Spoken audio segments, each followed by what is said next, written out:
High, এর আগের mini ব্লগে আমি তোমাদেরকে বলেছিলাম যে আমার আরও একদিন বার্থডে সেলিব্রেট হয়েছিল। আমার বার্থডে ঠিক একদিন পরেই স্যাটারডেতে আমার থাকে নাচের ক্লাস করানোর, আর সেই দিনই আমার স্টুডেন্টরা মিলে আবারও বার্থডে সেলিব্রেট করেছে।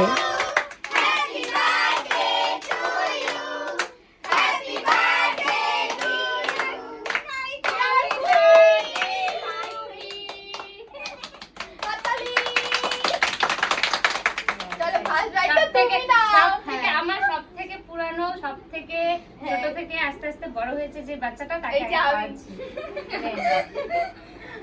কেকের প্রথম বাইটটা যাকে খাওয়ালাম সে হলো শ্রেষ্ঠা, আমার একদম পুরনো স্টুডেন্ট। ও যখন আমার কাছে এসেছিল তখন ও ক্লাস 1-এ কি 2-এ পড়ে, আর এখনও ক্লাস 12-এ পড়ে। আর এই সব কিছুর বুদ্ধি ওর মাথার থেকেই বেরোয়, তারপর সবাইকে জানায়, একসাথে সবাই মিলে তারপর এই কাণ্ড কারখানাগুলো ওরা ঘটায়। যাই হোক, আমি তোমাদের এই সারপ্রাইজ পেয়ে ভীষণ খুশি হয়েছি। আমাকে শ্রেষ্ঠা সেজেগুজে থাকতে বলেছিল, ভেবেছিলাম কিছু একটা হয়তো ওরা করবে, বাট এত কিছু করবে সেটা আমি জানতাম না। তোমাদের এত ভালোবাসা পেয়ে আমি সত্যি আজ খুব খুশি, আর তোমাদের দিদিও তোমাদেরকে অনেক ভালোবাসে। আর ওরা আমাকে এত সুন্দর একটা ব্যাগ গিফট করেছে, আমার তো ভীষণ পছন্দ হয়েছে।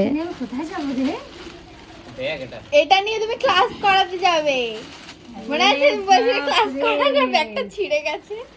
তাই তো, হ্যাঁ সুন্দর হয়েছে, থ্যাংক ইউ। এই যে আমরা সবাই দিয়েছি, সবাই থ্যাংক ইউ বাচ্চা পার্টি। আয় আয় কাছে আয়, কাছে আমাকে ধরো। তোকে ধরতে পারছি না, তুই অনেক দূরে আছিস। এই যে আমি। আমার আজকের এই মিনি ব্লগটা তোমাদের কেমন লাগলো অবশ্যই কমেন্টে জানিও, আর ভালো লাগলে একটা লাইক করে দিও।